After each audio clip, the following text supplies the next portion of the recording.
Hi, my name is Prumihimo and today I'd like to show you a really nice quick make just using a few odds and ends that you might have lying about.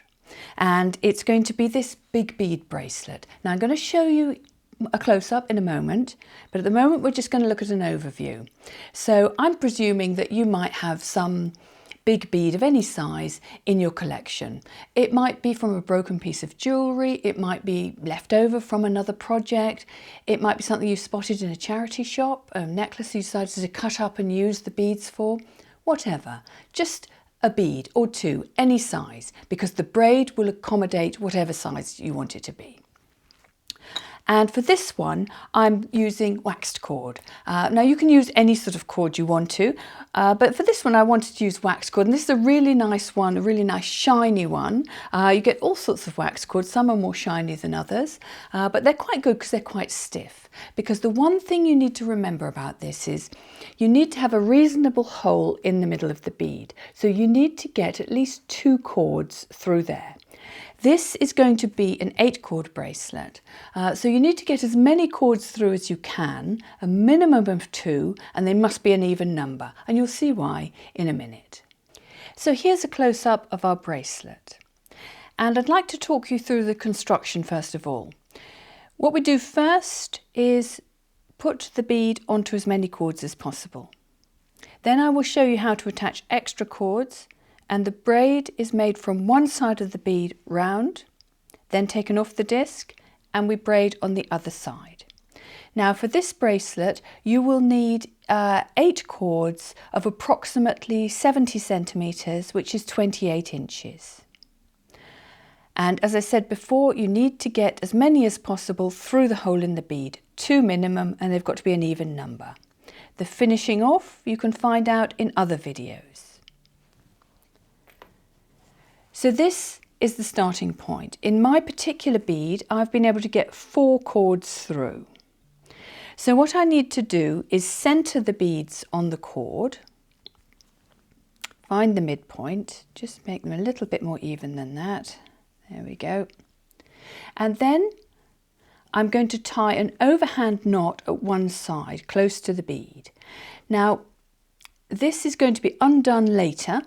So don't worry too much about making it really, really tight or really, really neat. It's not going to be seen, but it needs to go, and I've been holding that bead in its midpoint. The knot needs to go nice and close like that. There we go. That's absolutely fine. Now I'm going to position the cords on the round Kumihimo disc. So I pop the cords through,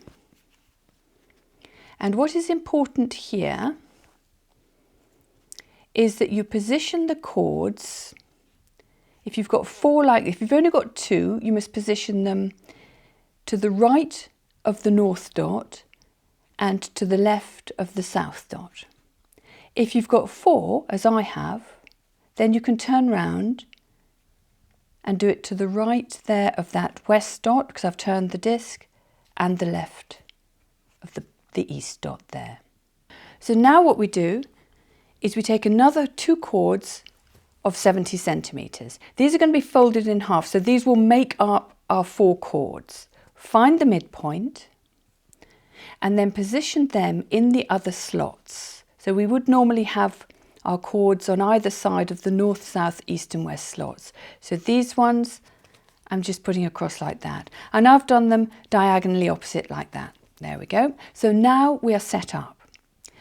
You need to make sure you start as you normally would with that top right or that bottom left, depending on the way you like to braid. Now don't forget, I have got videos taking you through all the details of how to braid on all different discs, including this round one. So if you're not sure, please refer to those videos.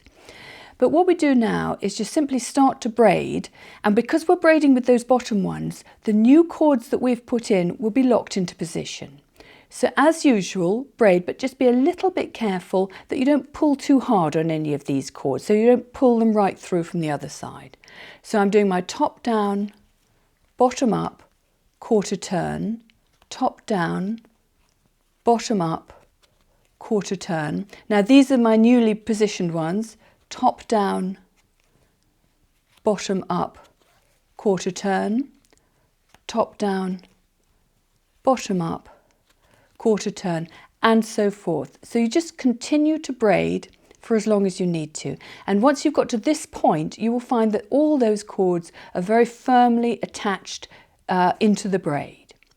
So once you have come to the end of that braid, simply remove it from the disc as you would usually, as usual. And what you will have is a lovely braid there. I haven't got that far. So the next thing you do is simply undo this knot,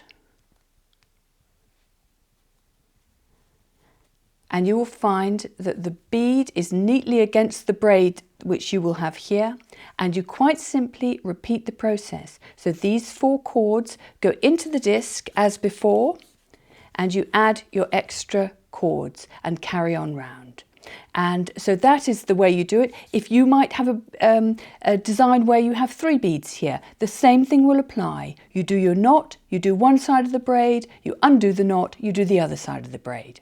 Well, I hope you had fun with that, and I hope it's given you ideas for using up bits and bobs that you've got in your stash. It's a really nice quick make, so if you quickly need to make a present for a friend, or someone wants you to make a few things for charity, or you just want to make something to match an outfit, this is one of those go-to things that you can get done really quickly. I've shown you how to make a bracelet, but of course it could be a necklace as well. It could be whatever you want. So I hope you've enjoyed that, and I hope you've found that technique useful. And it's techniques like this that make us as Kumihimo braiders able to make all sorts of things and think outside the box a bit. So if you're interested in learning other techniques, then keep an eye on my channel. And the best way to do that, as I always say at the end of my videos, is to subscribe.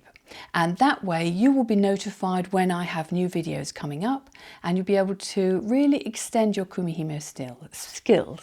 So thank you very much for watching, and I look forward to showing you something interesting next time. Bye!